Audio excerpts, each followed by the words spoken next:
Bueno, pues estamos aquí con Damià Bardera, nada más y nada menos, en Girona, que es donde resides. Eso es. Tienes Sí, sí. Tengo mi nido aquí, nido, mi efectivamente. centro de operaciones. El lugar donde te puedes enfadar a gusto con Sí, todo lo que... a Tú gusto dices y- que te tiene enfadado, pero yo no sé por qué estás tan enfadado, porque la educación va muy bien, ¿no? Claro, pero tú no has pisado una aula de secundaria, ¿no? Porque evidentemente lo estás diciendo con ironía. No. Tú eres de universidad y Efectivamente. si estás aquí hoy debe ser porque alguna cosa detectas que no funciona. No, ¿Qué crees que está pasando? ni hablar de lo bien que iba todo. De lo bien que iba todo.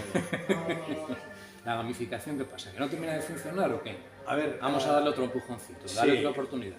No, es que se les han dado muchas oportunidades. Así. Y ha llegado ya un punto, lo que es la educación actual, o deseducación actual, que ya no se puede tapar más. No se puede tapar más. Entonces, bueno, en vez de hacer una enmienda a la totalidad y empezar, no desde cero, pero sí a cortar por lo sano, no, se intenta hacer unas reformas, se intenta maquillar o tapar una realidad que es una casa absolutamente destrozada, que las cañerías funcionan, para continuar con la metáfora, los muebles están hechos un asco, es que no se puede vivir.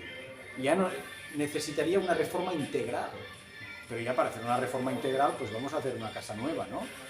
Una casa nueva ya pues, para hacer la carta a los reyes, pues que sea una ley consensuada políticamente, ya sé que es pedir mucho en este país, pero claro, tenemos que estabilizar el sistema. No puede ser que desde la democracia hasta ahora 9, 10 leyes educativas y después fíjate que a mí no me consta que en ninguna de estas leyes nadie se haya preocupado de evaluarlas, ¿no? Normalmente cuando pones un proyecto, cuando inicias un proyecto, te vas a preocupar de decir, bueno, a cabo de 2 o 3 años vamos a ver los resultados, vamos a estudiar qué ha pasado, ¿no? Si funciona o no funciona.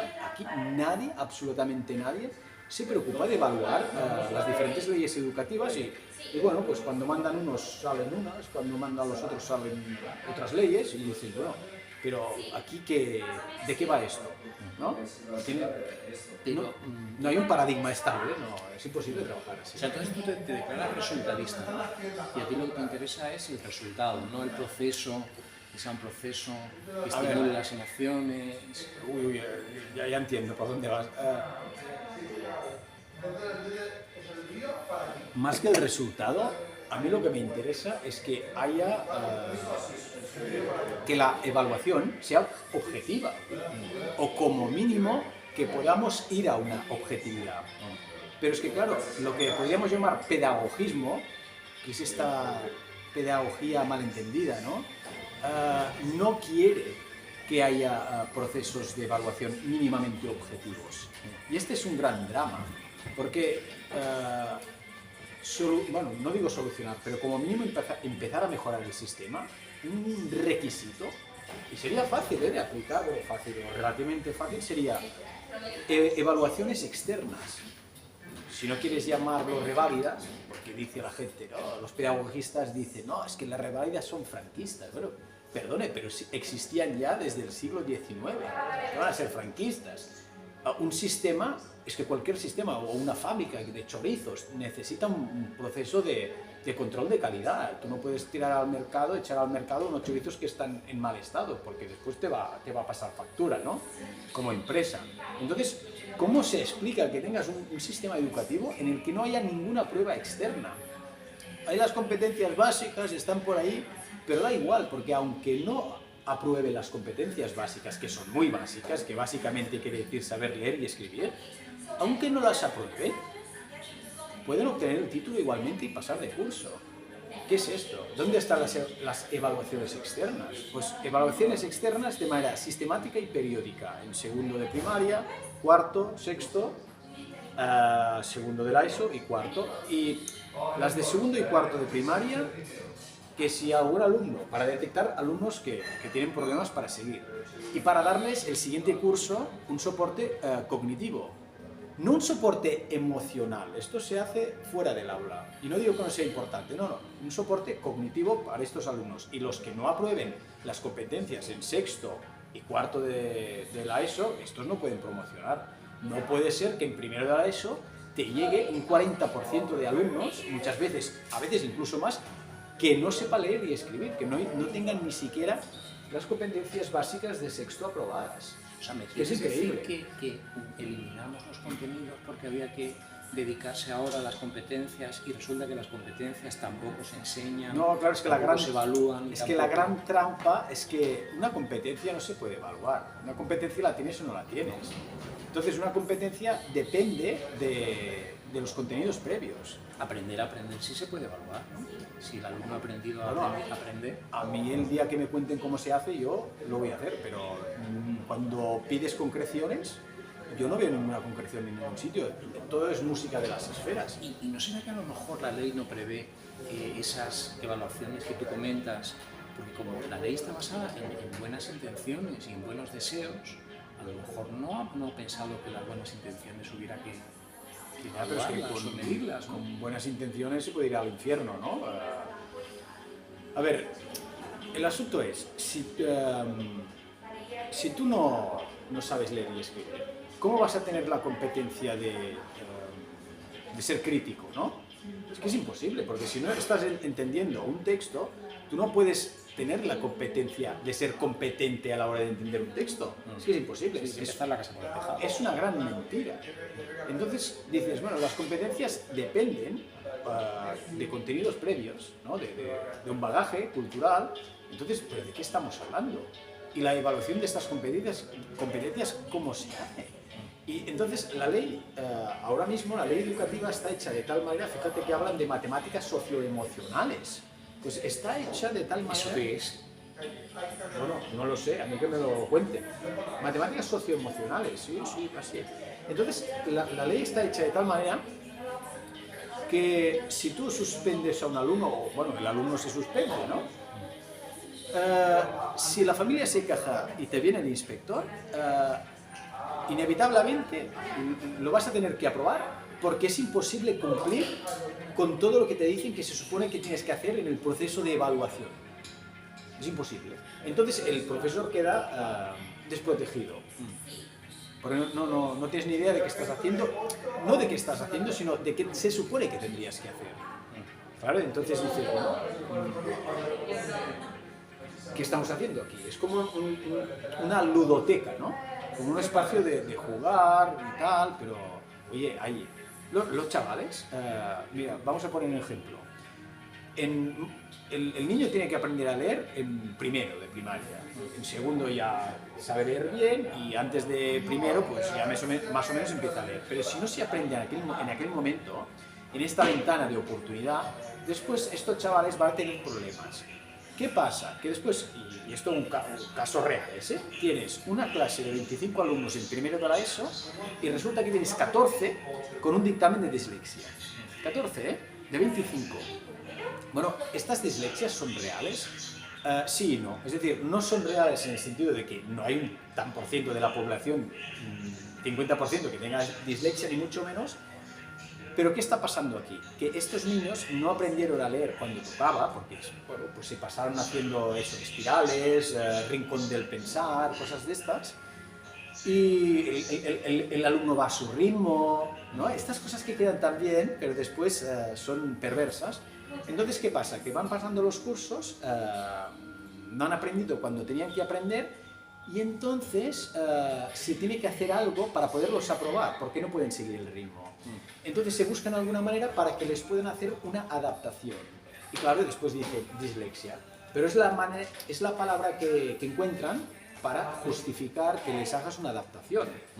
Pero el problema viene de que no hicieron lo que tenían que hacer en su momento. Y entonces tienes una clase, ya te digo, con 25, sin exagerar que la mitad o más tienen un plan individualizado, es decir, una adaptación. Y esto quiere decir que cuando haces un examen, en el caso de que te dejen hacer exámenes, porque ya está mal visto incluso hacer exámenes tampoco. Entonces tú haces un examen con 25 alumnos y resulta que tienes que hacer, sin exagerar, 10, 11 exámenes. Tienes que preparar 10, 11 exámenes, porque los tienes que adaptar. Pero ¿dónde se ¿dónde se ve esto? Pero no tienes solo aquella clase, tienes otras más, tienes muchos más alumnos. Ves sumando.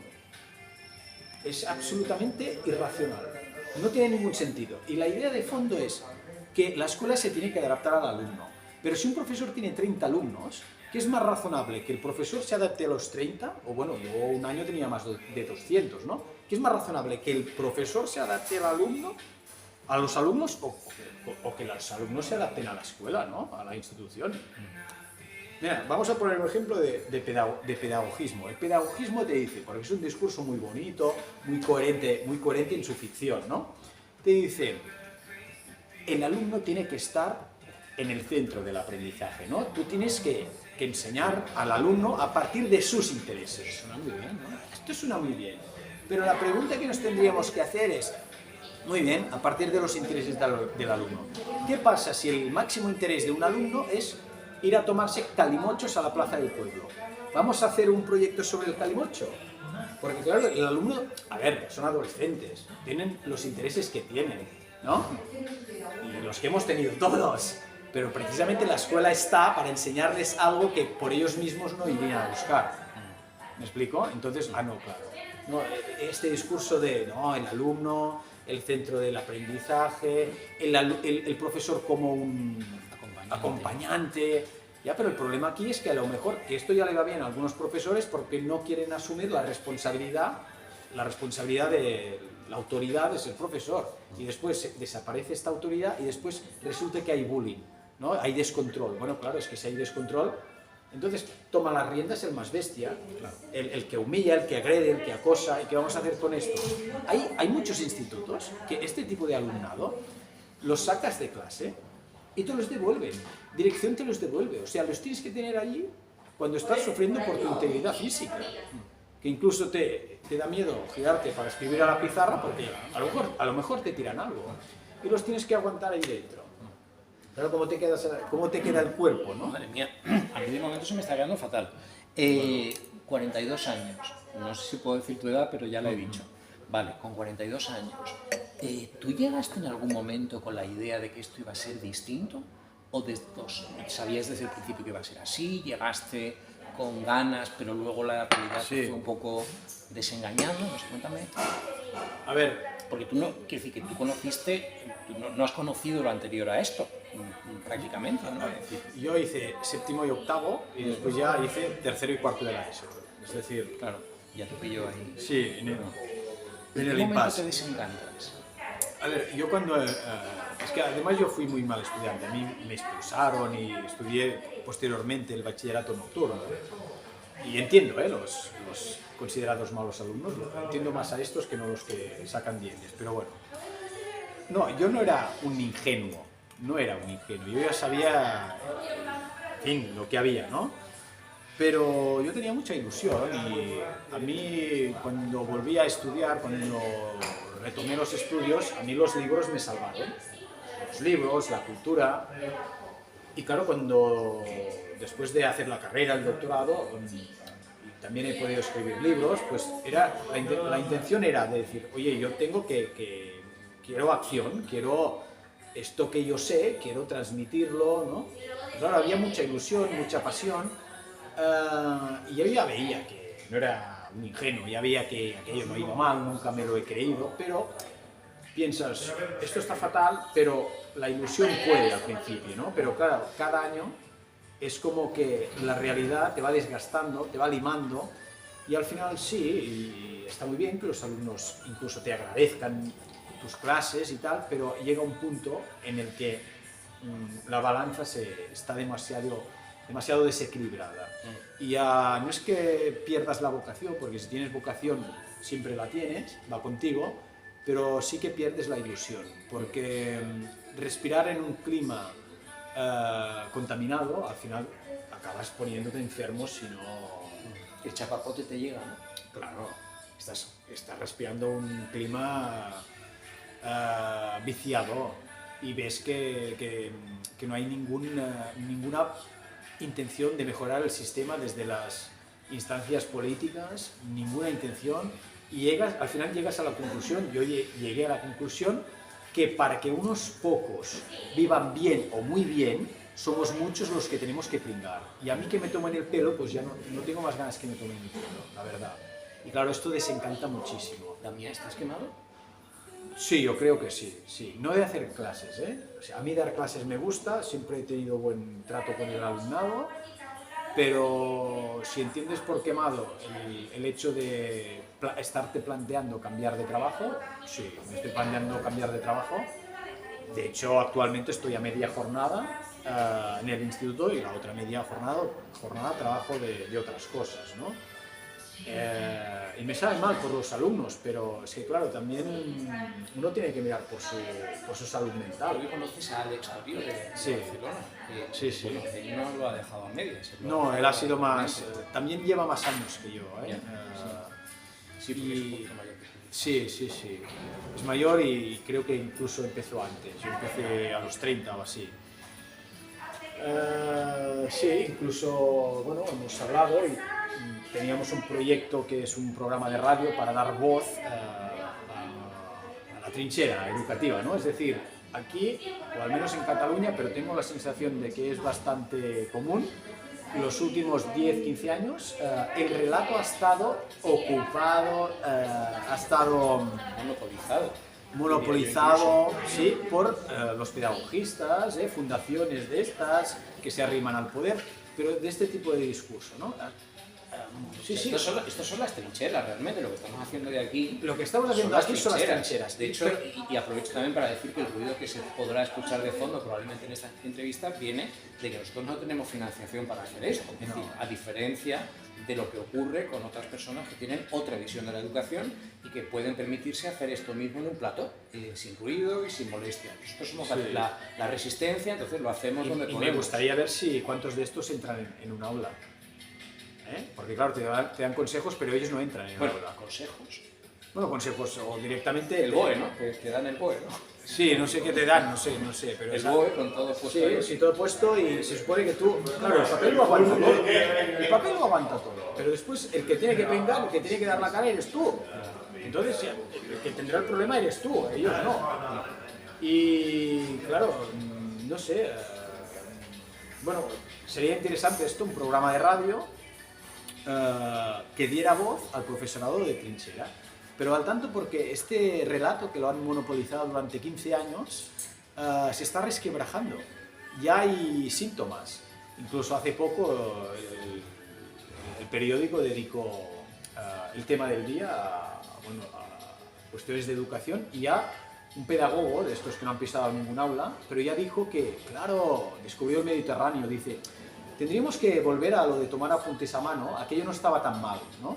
Hombre, ¿eso lo dijo un pedagogo? Pedagogo, sí, pedagogo de estos que a lo mejor, pues, hace 10 años decía esto de la gamificación, el móvil, y esto ya se ha visto que estas descargas de dopamina es que no llevan a ningún sitio, es puro nihilismo, es puro nihilismo. Y, no sé, para mí la escuela tendría que ser, es una institución, esto ya lo decía Hannah Arendt, que no era precisamente una pensadora de derecha, es una institución conservadora en el sentido de que tiene que legar a las nuevas generaciones pues el legado cultural, humanístico, científico, técnico de la civilización. Entonces, cuando tú dejas de hacer esto, es puro nihilismo, no va a ningún sitio. La educación no tiene que preparar el alumnado para los trabajos del futuro, dicen esto, para los trabajos del futuro, es que dices, pero ¿y tú cómo vas a saber qué trabajos va a haber en el futuro? Claro, si tú preparas a los alumnos en la competencia de saber usar el Google Classroom, pero esto es una tecnología, dentro de 5 años habrá otra. Y ni nos acordaremos de ella. Habrá otra, pero resulta que los mitos griegos hace 2500 años que están, y el mito sirve para pensar. ¿Por qué nos están explicando los mitos?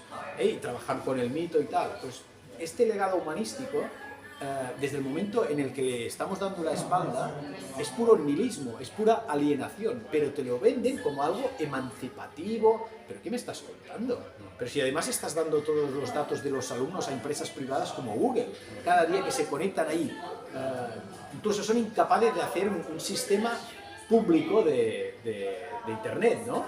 No, pues vendiendo datos. Ahora están haciendo negocio, estas empresas están haciendo negocio cada día con los alumnos, con los pobres chavales. Oye, y esto por parte de la política, porque vamos a hablar de la política, Sí. es decir, al final la educación, los pedagogos pueden orientar y tener una visión de cómo hay que hacerlo, pero al final es el político el que decide comprar eso y aplicarlo.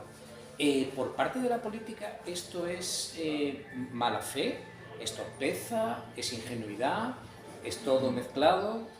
Yo también me lo pregunto, no lo sé. A ver, en España tenemos la tradición esta de ser como sectarios, ¿no? Y lo que decíamos de cuando gobiernan estos, esta ley, cuando gobiernan los otros, esta otra, ¿no? A veces es, aquí en Cataluña es Departament d'Ensenyament o Departament de Educación, ¿no? O sea, las dos cosas, ¿no? Que enseñamos o aprendemos, y depende de quién gobierna, se cambia el nombre, ¿no? Y dices, bueno, esto es una tontería. No es una tontería porque vale bastante dinero, ¿no? Ir cambiando los nombres.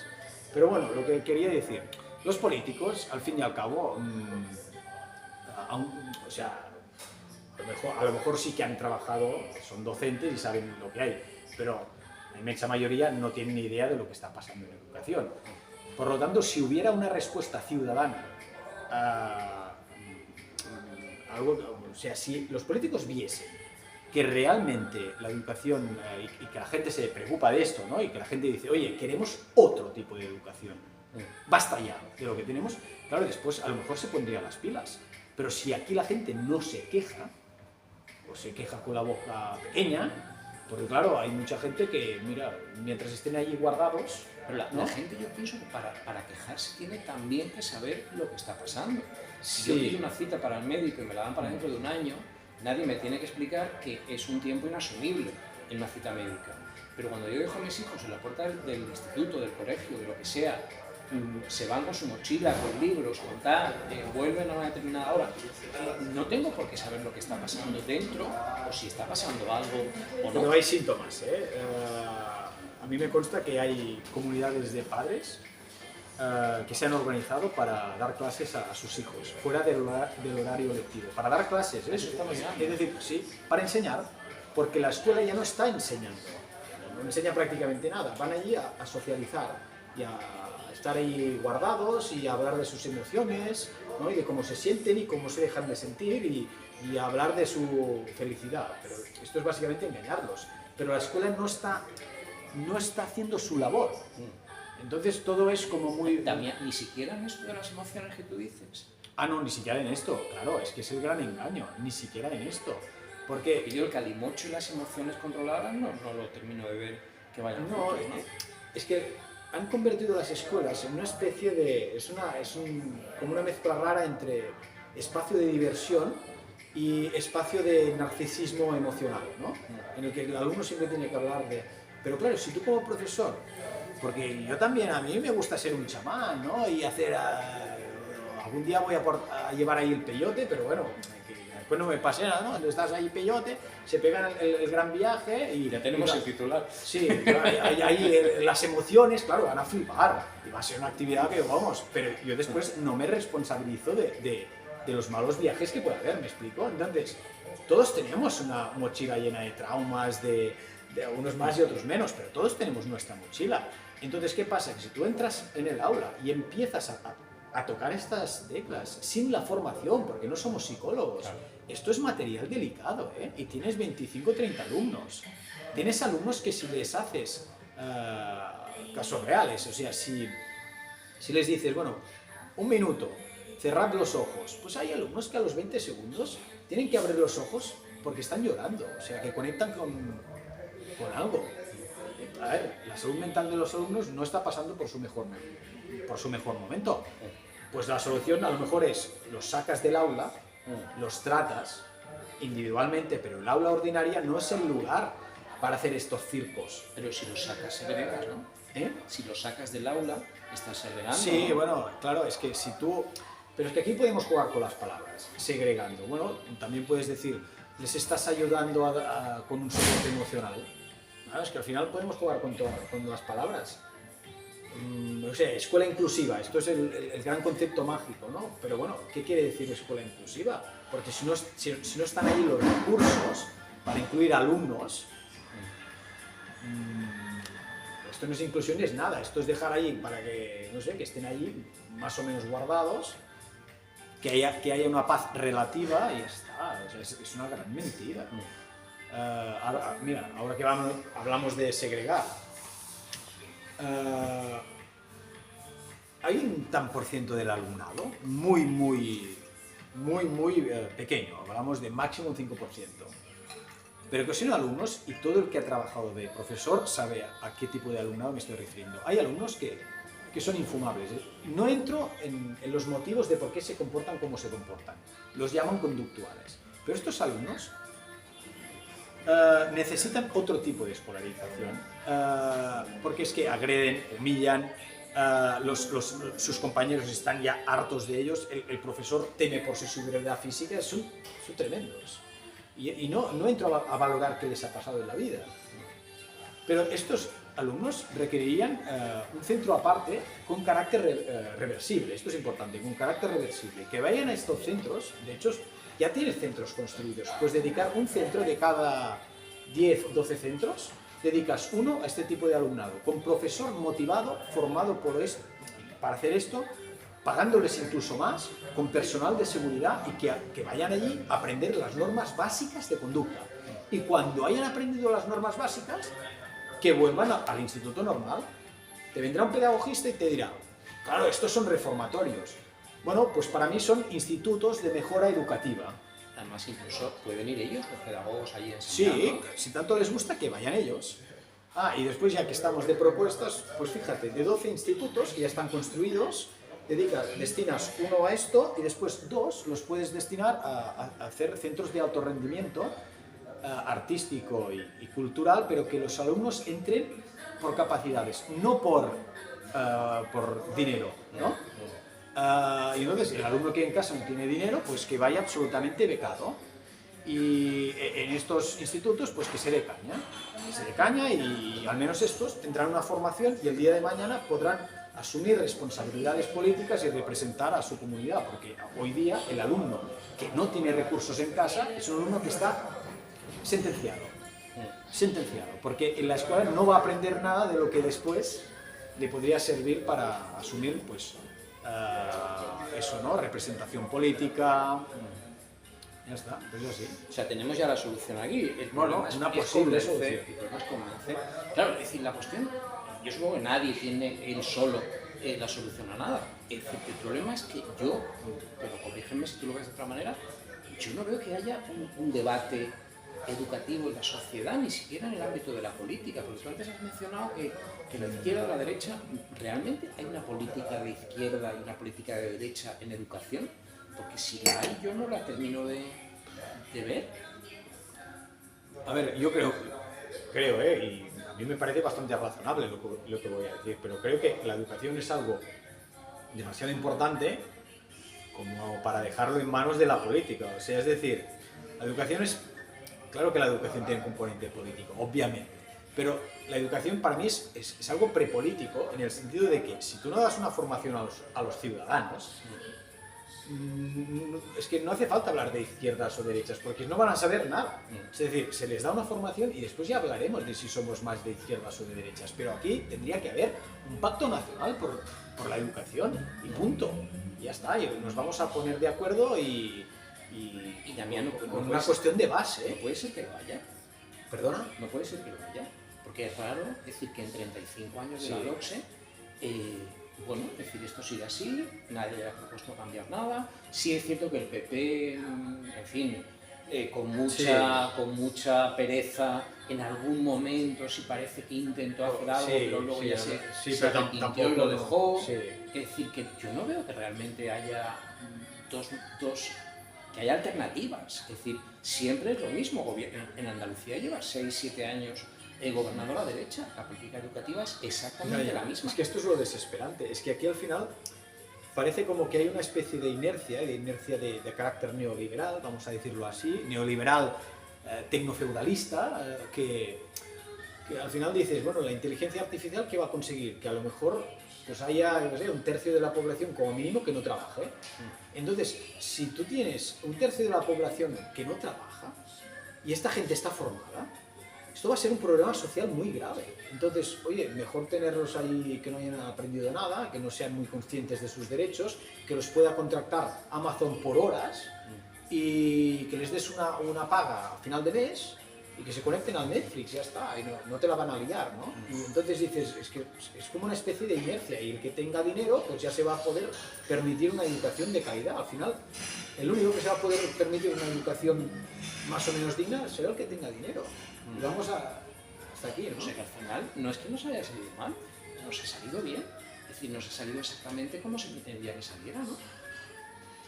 Claro, sí, es que claro, estamos entrando aquí a especular, pero está clarísimo que Tenemos que especular. sí, en relación a hace 25 o 30 años, el ascensor social hoy día ya no funciona en educación. La pública está fatal, está fatal. ¿Y la privada está mejor? Bueno, en Cataluña hay dos tipos de privadas. La privada concertada, que supongo que es bastante común en todo el territorio español, y después la privada privada. En la privada concertada está igual que la pública. Básicamente sirve como gueto de los de tu propia clase, ¿no? Claro, pero es que la privada privada ya tiene los mecanismos ellos mismos para, entre comillas, burlar la ley y hacer la suya. Pero claro, vale 1.000 euros cada mes. No todo el Hombre, mundo, claro, ¿quién lo realmente, paga? ¿no? Pero yo creo que tampoco no sería tan difícil cuando en Portugal, durante la crisis del 2010, que empezó el 2008, Sí. Nuno Crato él era de matemáticas, creo, pues fue ministro de Educación y la cosa cambió, y cambió rápido. Pues la receta que él puso allí, pues se podría poner aquí. Podríamos hablar de esta receta, pero claro, lo primero que hicieron es estar todos de acuerdo en Portugal que tenían un problema educativo. Claro. Porque vieron que los resultados eran nefastos, que era cuando empezaron los resultados de PISA, ¿no? Claro, vieron de decir, pero ¿qué es esto, no? Se les puso un espejo enfrente y no les gustó lo que vieron. Entonces, es decir, tomaron conciencia del problema. Pero previamente, para solucionarlo, ahora vuelven a estar mal, pero bueno, pero para solucionar esto, tuvieron que tomar conciencia y estar todos de acuerdo de que tenían un problema. Yo creo que en España estamos lejos de asumir que tenemos un problema educativo. ¿Puede ser que en Cataluña estés un poquito más cerca? Sí, a ver, seguramente sí, pero pero estamos más cerca porque hemos sido la avanzadilla de lo peor en educación. Y esto, el rollo competencial y tal, es que hemos sido la avanzadilla, que estamos muy mal. Entonces, ya estamos viendo que tenemos un problema. Pero esto ya llegará, ya se extenderá. Tenía brotes verdes. Brotes verdes. Esta expresión hace referencia como... nos retrotrae, sí. Sí, nos retrotrae un poco. No, brotes verdes, mira, hace relativamente poco salió el Frente Común por una educación de calidad, precisamente salido desde aquí, desde Cataluña, y se tradujo pues al castellano, creo que también al euskera, al gallego, y bueno, son estas cosas que cuestan un poco mover, pero que si se va sumando gente, plataformas, sindicatos o gente, incluso universidades, claro, se puede hacer presión. Y al final los políticos lo único que entienden es el lenguaje de los votos. Oye, hay esto y fíjate que la gente pues está por la labor, ¿no? Entonces, bueno, si se toma conciencia,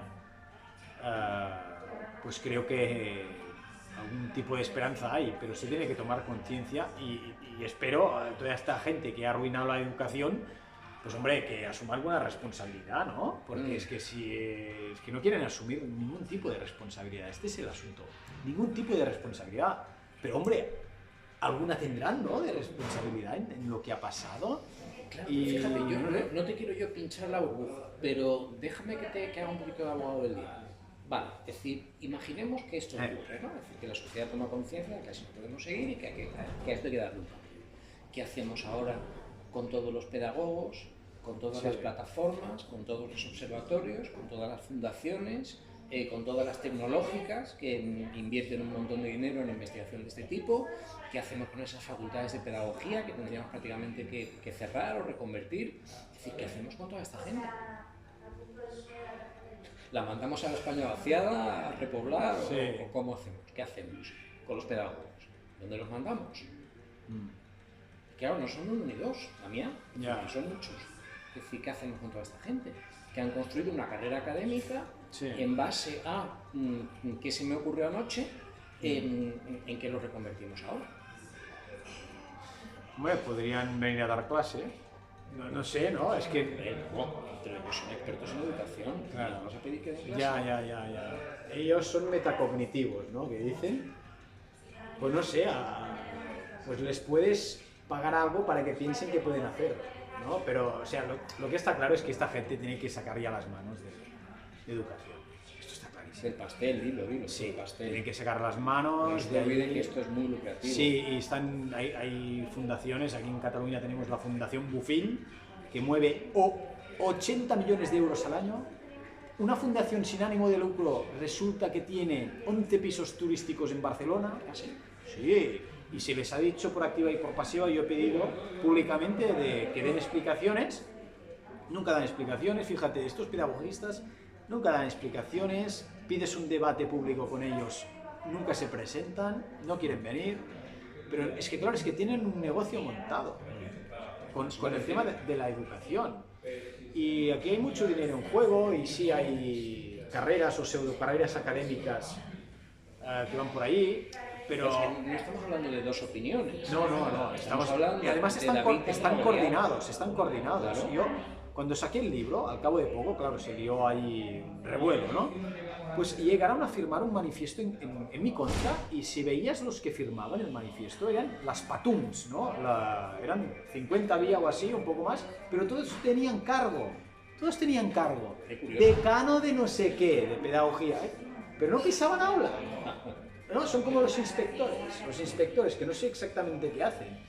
Yo estoy harto de pedir públicamente que me muestren su horario. Mi horario es público. Pues esta gente, no hay manera, son unos cínicos, lo único que les interesa es que no haya que no haya ningún follón grande, que no aparezcan en los periódicos, ¿no?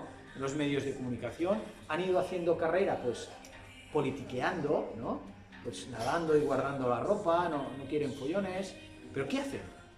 ¿Qué hacen los inspectores? Y después les dices, bueno, pues cada 4 años, mira, haces 3 de inspector y el cuarto vuelves al aula y vas haciendo una rueda. Ah, no. No, claro, hostia, esto no. Porque ellos tienen que enseñar a enseñar, ¿no? Bueno, estos los que tienen que enseñar son los psicopedagogos y tal, ¿no? Los inspectores no sé qué hacen. Yo creo que no lo saben ni ellos. Inspeccionar a inspeccionar. Seguramente. Inspeccionar. Pero te das cuenta, es decir, estás pagando un sueldo y después lo que es dentro de un departamento de educación de cada comunidad autónoma, ¿cuánta gente hay ahí trabajando para no hacer nada? Y los sueldos que cobran. Entonces, aquí en Cataluña, yo no sé las otras comunidades, pero yo ya he pedido que haya una auditoría externa en el Departamento de Educación, pero cargos de confianza y todo esto no puede ser así. La gente puede hacer una prueba. Tú en el Google pones organigrama Departamento de Educación de Cataluña y necesitas 7 u 8 pantallas, una encima de otra, para ver todo el desplegable de cargos y subcargo, del subcargo y del subcargo y del subcargo. ¿Pero qué es esto? Pues si alguna vez te cansas, es increíble. Y llegas al final y dices, me ha entrado uno, no quiero más, te aconsejo que hagas lo mismo con la página institucional de la Universidad de Sevilla. Vale. O sea, vosotros habláis de la independencia y todas esas cosas. Nosotros ya nos hemos independizado, tenemos de todo. Televisión propia, ejército propio, tenemos todo. Una web propia. No, una web, una televisión, claro. Una radio, un periódico. Estáis construyendo infraestructuras de Estado. Estamos construyendo Estado. Y ya que sacamos el tema, ¿en alguna ocasión te han acusado de antipatriota aquí en Cataluña justamente por defender todo esto? Porque me da la sensación de que aquí también durante mucho tiempo toda esta reforma educativa y tal, se ha imbricado mucho con la causa nacionalista. Tengo la sensación, ¿no? Aquí se mezclan cosas, es decir, lo que sorprendió de mi libro es que claro, yo me siento... Mi mundo es catalanocéntrico, escribo en catalán, vivo la cultura catalana, me preocupo de su supervivencia, que está fatal la lengua catalana, por cierto, fatal. Pero claro, yo critico muchísimo el modelo educativo que tenemos aquí, pero porque me siento profundamente ofendido, porque es que es un modelo, es una farsa. Es decir, incluso la inmersión lingüística está supuestamente garantizada por ley, incluso, pero es que no se ejerce en la práctica. Y tienes situaciones kafkianas como familias que denuncian el Departamento de Educación porque no se dan las clases en castellano el tanto por ciento y tal, pero es que después la realidad en muchos institutos es otra. Es decir, gente que se preocupa del catalán afirmaría que en muchísimos institutos de Cataluña se diera el 25% de castellano y el 75% de catalán, básicamente porque el catalán no llega ni al 25%, el que se está dando ahora. Incluso profesores que hablan en castellano a los alumnos supuestamente tendrían que hablar en catalán, que en los patios no se oye hablar catalán, la lengua de referencia es el castellano. Lo que te quiero decir es que una cosa es la normativa, la ley, y la otra lo que pasa en la realidad. Claro, entonces, cuando alguien dice, oye, esto, cuando alguien señala y dice, esto es lo que hay, claro, molesta, pero no molesta por cuestiones de si el catalán o el catalán, molesta porque hay una gente que vive de esto y que son unos cínicos y que dicen que defienden el catalán y tampoco lo hacen.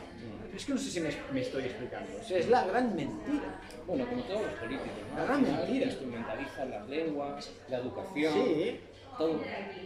Ya te digo, yo estaría contento y firmaría de decir que haya el 25% de castellano, porque te juro que en muchísimos institutos, especialmente en la zona de Barcelona, que es la más poblada, el 75% de catalán ni de coña, ni de coña. Pero si hay muchos que ni siquiera lo saben hablar.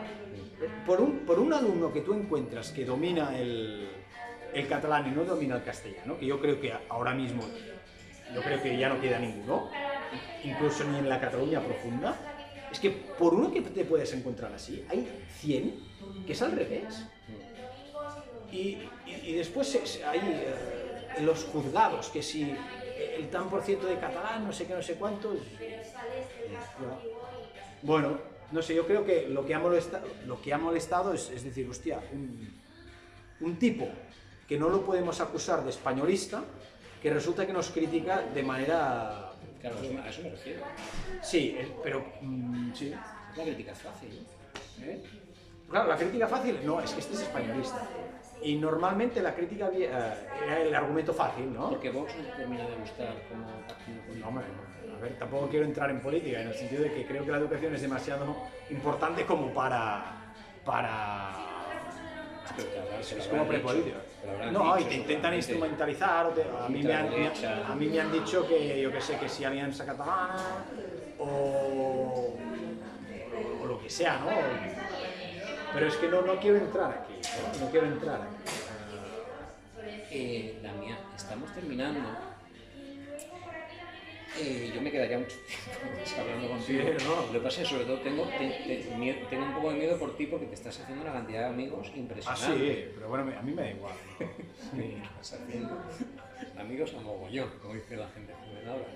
Pero me gustaría que termináramos, paradójicamente, llevamos un buen rato hablando de educación, me gustaría que termináramos hablando de otras cosas, porque aparte de a la educación, Sí. te dedicas también a escribir. Sí, de hecho, yo es que yo no soy profesor, yo soy escritor o un artista si quieres, soy un escritor que hace de profesor. Y me gusta mucho hacer de profesor, pero me gusta hacer de profesor, no de animador cultural o... Ni acompañante. Ni acompañante o yo que sé, burócrata. Scott. Madre mía, no, me gusta hacer de profesor, pero aquí en Cataluña tuvimos un libro hace ya unos 20 y pocos años de Toni Sala, que es escritor, y ya me lo han mencionado yo varias veces porque esos son casos muy paralelos. Toni Sala es escritor y su libro fue una reacción a la LOCSE, ¿no?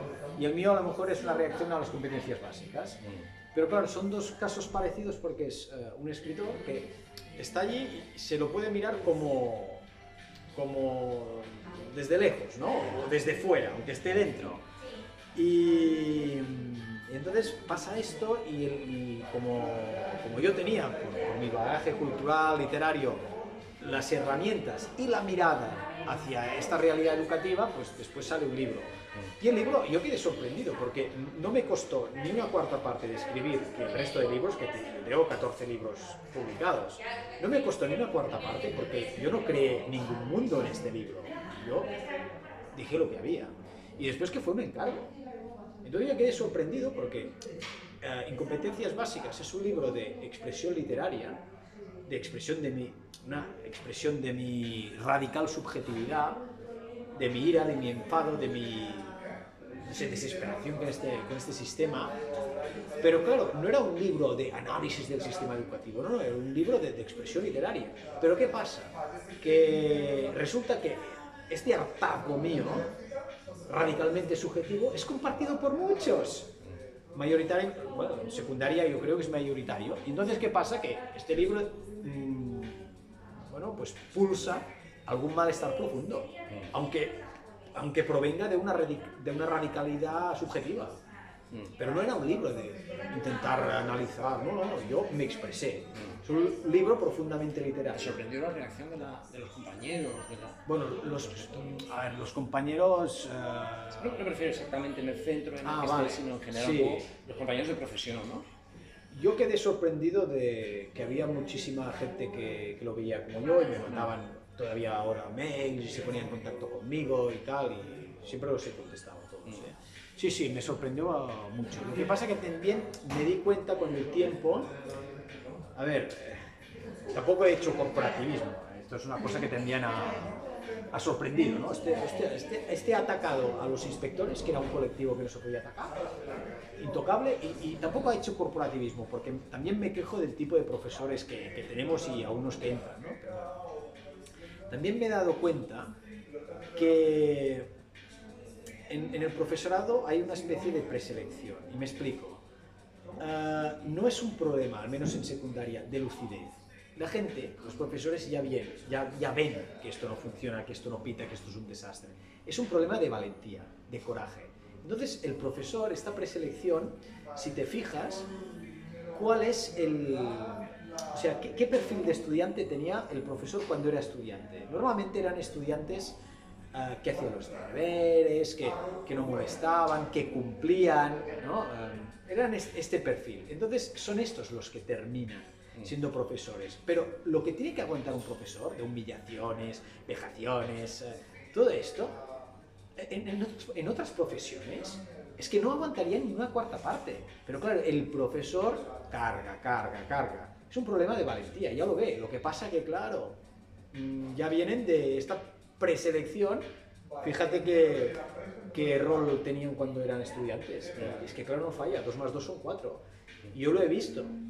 Incluso aquí en Cataluña, con lo del procés, con la gente, pues sí, se atrevían a ir a cortar carreteras. Esto estaba bien y esto incluso daba, no sé, un rédito social, ¿no? Pero después no sabían decir no o decir basta en su instituto.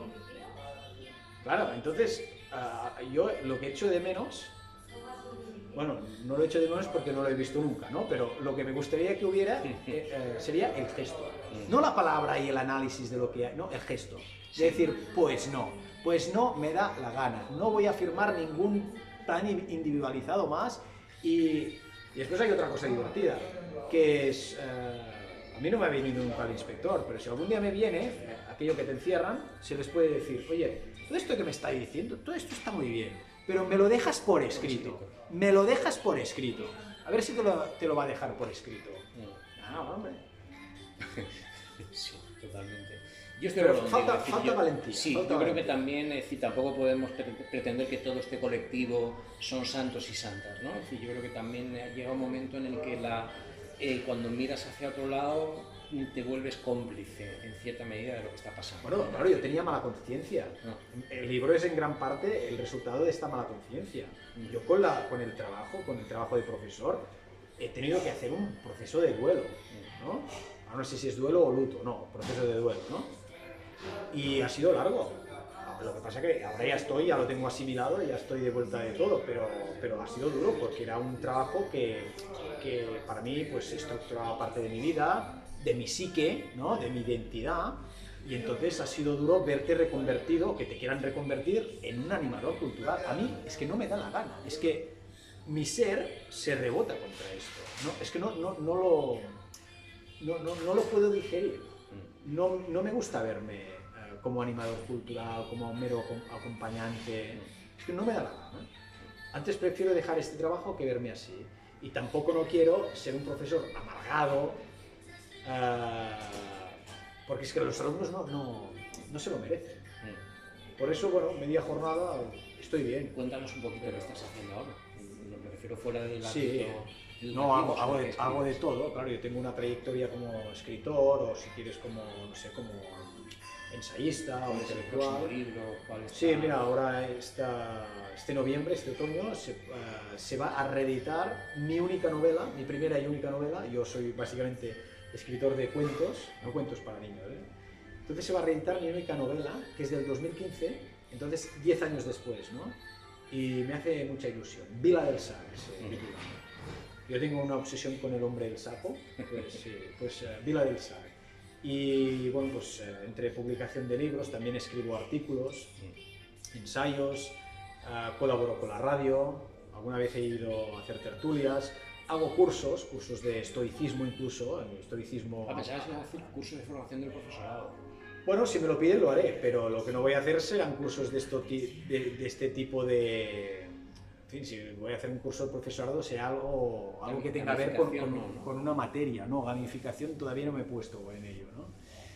Y cursos de formación de profesorado creo que hace ya 5 años que no hago ninguno ni pienso hacer ninguno. Pues hago un poco de todo y la verdad es que me gusta. Y me gusta que esto tenga después un retorno incluso en el instituto, ¿no? Es decir, si hago un curso de estoicismo en una empresa privada aplicada a las decisiones prácticas, después uso material para las clases, ¿no? Y una cosa se retroalimenta a la otra. Lo que me extraña es que sea funcionario con esta iniciativa que tengo, ¿no? Pero sí, me gusta. Bueno, ahora también quieres hacer amigos entre los funcionarios, ¿no? Tampoco creo que sea problema de si es funcionario o no, en el sentido de que hay muchos que se apalancan, pero ya se apalancaban cuando eran también hay mucha, interinos. Hay mucho cliché ahí. Sí. Hay de todo. No, y está bien que haya funcionarios, en el sentido de que si yo no hubiera sido funcionario y con plaza definitiva, probablemente no podría estar diciendo. Claro, otro gallo hubiera cantado, ¿no? Otro gallo cantaría. Entonces, bueno, a mí no me parece mal, pero... Sí, pero cuando se es, hay que utilizarlo. Sí, porque claro. Para eso se creó el funcionariado. Es que a mí, aquí en Cataluña, estos últimos años que estuvieron muchos años sin hacer oposiciones y ahora que han hecho muchísimas porque Europa los ha obligado, en general en toda España, pues claro, ahora tenemos ya el 98% de funcionarios, y lo que decíamos antes, que no era un problema de lucidez, sino de valentía, ahora ya no tendrán excusa. ¿Dónde está la excusa ahora para quejarse? Exacto. ¿Dónde está la excusa? Vale, a lo mejor no tienen definitiva, pero les tienen que dar trabajo seguro, ¿no? Porque son funcionarios. Pues a ver qué excusa tendrán ahora, porque todos son excusas, no es que tengo hijos, es que tengo que pagar una hipoteca, es que no, si yo también. Yo de hecho no llego a fin de mes, pero bueno. Efectivamente. Bueno, pues esperemos que se alcen esas voces. Yo, en cualquier caso, bueno, te quiero dar las gracias por hablar con nosotros y, bueno, desear que tu voz siga escuchándose con mucha fuerza, si puede ser dentro y fuera del aula. Y, bueno, es decir, que esto realmente consigamos entre todos que se empiece a hablar. Si aquí yo creo que ninguno tenemos la receta mágica de nada, pero lo que sí tenemos, y creo que puedo hablar en plural y te incluyo, lo que sí tenemos es el deseo de que se nos escuche, porque tenemos la sensación de que no se nos está escuchando, y se nos ningunea, y estamos todos los días ahí. Y se nos dice que lo que vemos cada día no existe. Es producto de su imaginación. No, este es el gran drama, que dices, oye, pero si yo estoy viendo esto, ¿cómo me puedes decir? O sea, luz de gas. Sí, eso es, sí, luz de gas. Gaslighting. Exacto. Pero es un gaslighting, luz de gas de todo tipo, es decir, cognitivo, emocional, laboral. O sea, parece como si viviéramos en una realidad paralela. Y dices, oye, yo me fío más de lo que veo que no de lo que leo, ¿no? Entonces, hombre, esto no puede ser. Sobre todo de lo que lees en ciertos sitios, ¿no? Sí, pero es que hay gente que está muy contaminada por este discurso. Y cuando hacen el máster de secundario, el máster del universo, que estrabicoca estas, hombre, en fin, es que claro, es una vergüenza, es una vergüenza. Y que vale 7 u 8 mil euros en determinados sitios. Cuidado. Sí, sí, no es barato, ¿no? No es barato. ¿Y qué formación te dan? ¿Qué te cuentan? Pues tú y yo lo sabemos, ¿no? Sí, sí, sí. Yo ya empecé, a mí es que me amargaron antes de empezar estos psicopedagogos. Ah, tengo una propuesta. El otro día estaba Bueno, pues pensando... cerramos con la Sí, propuesta. cerramos con la propuesta. Yo lo que haría, ya que se han pasado, al menos aquí, 15 años mínimo experimentando, porque la experimentación en educación está muy bien, siempre está muy bien, pero con los hijos de los otros, ¿no? Con mis hijos no, pero la experimentación está muy bien, pero con los otros, bueno. Pues ya que se han pasado 15 años experimentando, pues vamos a poner sobre la mesa un experimento, otro más, pero sería un experimento antipedagogista, ¿no? Coges unos cuantos colegios, institutos, no sé cuántos, pero no sé, 100 o lo que sea, ¿no? Bueno, pues coges estos y durante un año, durante un curso académico, los vacías de psicopedagogos de toda esta fauna, no sé, les dejas un año sabático, que creen materiales, les dices, te vamos a dar un año para que crees materiales, pues fuera, no sé, que no esté, que dirija los centros gente que no sean de este tipo y vamos a ver qué pasa. Que se les dé carta blanca para organizar el centro y para interactuar con el alumnado, pues que se les dé carta blanca para hacerlo como lo harían sin estas directrices psicopedagogas. Y a ver qué pasa. Es que no viene de un año más, ¿me explico? Hombre, se deterioraría mucho la vida de los centros, ¿no? Sin ellos. Hombre, yo creo que... Bueno, no lo sé, habría que hacer el experimento sí, para comprobarlo, pero, claro. pero por eso, en el fondo, como ellos siempre tienen razón, yo creo que hacer este experimento se les puede... Confirmaría que efectivamente la tienen, le dirías, claro. mira, te estás un año sabático y tal, cobrando sin hacer nada, puedes crear materiales, puedes pensar... ¿Cómo piensas pensando a pensar? Algo así. O sea, te conectas con tus te emociones. conectas con tus emociones, reflexionas sobre por qué eres feliz o por qué no eres feliz y dónde encontrar la felicidad, te das un lujo al cuerpo y a tu mente, ¿sabes? Lo puedes vender así y además, fíjate que cuando vuelvas al trabajo, la gente te va a decir, es verdad, ¿Cuánto te hemos echado de menos? y que sin vosotros esto no funciona. Sin vosotros esto no funciona. Yo sé que tú lo haces en ese espíritu. Hombre, espíritu constructor, ¿dónde los haya? Damián, muchísimas gracias. A ti para atenderme y, en fin, para haberte desplazado hasta aquí. Una charla muy a gusto.